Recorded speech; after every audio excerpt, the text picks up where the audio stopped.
Welcome to this explainer. All right, let's just jump right in. Literally every single morning of your life, the sun has risen from the east. Every morning, without exception, right? But the really fascinating source material we're exploring today looks at an ancient prophecy that shifts the cosmos and ultimately humanity's fate entirely, the sun rising from the west. It's one of those concepts that absolutely forces us to look at the sky and honestly our own choices in a completely different light. Think about it. There's this absolute stark contrast between the East, which basically represents the entire history of humanity, and the West. The texts describe this terrifying prophetic anomaly, a Western sunrise, that permanently closes the door on repentance. The sources explain that this event isn't about the immediate fiery end of the world. No, it's actually something way more profound. It's the end of the chance to choose. Section 1. The Prophecy, Quranic and Prophetic Guarantees. Let's take a look at the primary textual sources that establish this monumental event, starting directly with the Quran. The texts here are incredibly explicit. Surah Al-Anam, verse 158 says, "The day some signs of your Lord will come, believing will not benefit a soul that did not believe before." And scholars of interpretation like Ibn Abbas and Ibn Kathir, they're completely unanimous that this verse represents the undeniable cosmic sign of the Western sunrise. The texts guarantee a sign so massive, so completely impossible to deny, that the entire world is going to instantly believe. But here's the catch. That sudden belief, it will count for absolutely nothing. And moving beyond the Quran, the sources dive into the exact words of Prophet Muhammad. We're looking at Sahih Bukhari and Sahih Muslim, which, by the way, are the two most authenticated collections of prophetic narrations, and they confirm this undeniable arrival. The texts tell us the hour just won't arrive until this universal event occurs. And the absolutely crucial point here is that this miracle compels forced belief. When the sun rises from the wrong horizon, everybody's going to see it, and everybody's going to believe. It'll just be too late to actually change their spiritual standing. So this actually leads to a really specific timeline of events outlined in the texts. According to a narration by Abu Huraira, there are three distinct moments of no return that seal the fate of a soul: the rising of the sun from the west, the Dajjal, and the beast of the earth. Out of these three, classical scholars widely consider the sun to be the first one to occur and easily the most universally witnessed. I mean, there will literally be no one left on earth who can claim they didn't know. Section 2. The theological why. The end of choice. Okay, so we really need to address the natural theological dilemma here of why a merciful creator would ever permanently close the door to forgiveness. It's a question that honestly kind of haunts anyone analyzing these texts, right? Why would the ever-accepting close the door? If the door to repentance has been wide open since the very dawn of human time, what theological mechanics drive this sudden, permanent closure? Let's see how the scholarship answers this. Well, it all comes down to free will. The sources explain that free will is basically the engine of accountability. It's the true foundation of chosen faith over compelled faith. The whole inherent value of belief lies in its freedom, the act of choosing faith when doubt was still a very real option for you.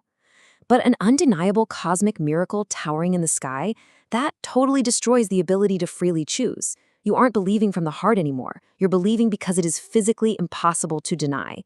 Therefore, the texts argue, compelled belief becomes spiritually worthless.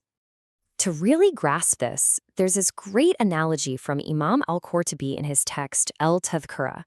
He states very simply that when the sun rises from the west, the examination paper is collected.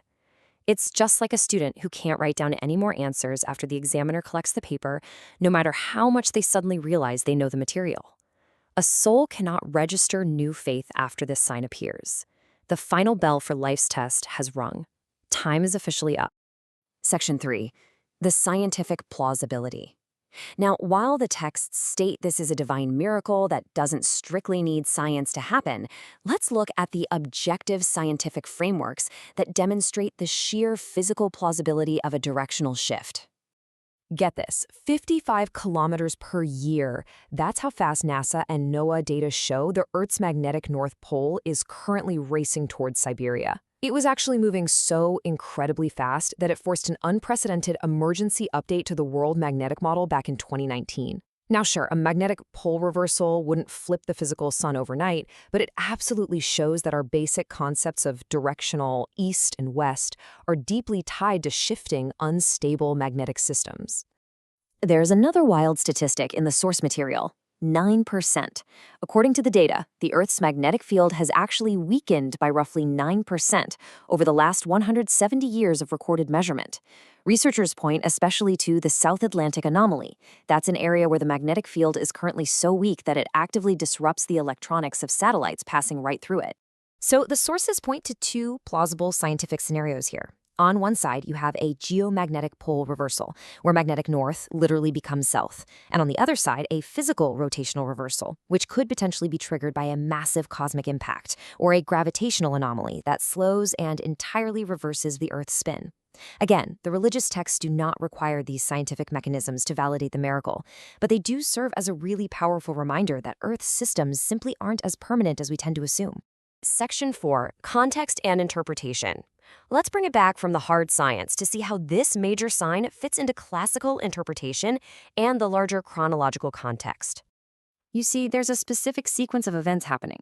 Before the major sign hits, the texts outline a whole series of minor signs that act as prerequisites. These include things like time feeling like it's moving way faster, barefoot shepherds building skyscrapers, which the sources directly link to the rapid rise of desert megacities. We also see widespread immorality, the removal of knowledge through the passing of scholars, and women outnumbering men in mosques. The texts describe these minor signs as currently unfolding at breathtaking speed. They emphasize that the major signs aren't some separate, disconnected story, they're simply the next inevitable chapter of an ongoing sequence. Now here's a really crucial detail regarding the actual Western sunrise event. It is a single, monumental Western sunrise. The majority scholarly opinion, based strictly on the texts, states that the sun is going to physically rise from the west just once before returning to its normal pattern. But even though the sun goes back to normal the next day, that spiritual door remains permanently shut from that single morning onward. So how do scholars actually view the nature of this event? Well, there's a pretty stark contrast in interpretations. The classical consensus, championed by scholars like Ibn Hajar al-Asqalani, insists the texts explicitly demand a literal physical event. They firmly reject the modernist minority view that tries to frame this as just a symbolic metaphor, like, say, the cultural spread of Islam into the Western world. Asqalani points out that the texts are just too numerous and way too explicit to support a metaphor. The sources are totally clear. It is meant to be a literal, visible, cosmological event. Section 5, The Urgency of Today. We're pivoting away from the cosmological dread now to look at what the sources say you should actually do with this information right now. Because you do not know which morning is that morning. Man, the texts are designed to be an intimate, highly empathetic, and urgent call to action. There is not going to be a countdown. There won't be a breaking news alert on your phone the night before. And that makes immediate, sincere repentance absolutely vital before time runs out. The entire point here isn't to paralyze you with fear, it's to ignite action while the door is still open. To kind of ground this massive, overwhelming prophecy into your practical daily life, the sources empower believers with highly actionable spiritual habits. Things like praying Fajr on time, reading just 5 minutes of Quran a day, making sincere Tawbah or repentance every single night, learning once a week, and actively sharing this knowledge with others. These steps take an absolutely massive cosmological concept and distill it into something you can actually do today. Which leaves us with one final provocative question. Who were you before that morning came? Were you someone who believed in the unseen and lived a life of sincere, freely chosen faith before the door closed forever? It's a profoundly deep question that the source material leaves us with, challenging all of us to evaluate our choices and our free will today. Thank you so much for joining me on this explainer, and keep learning.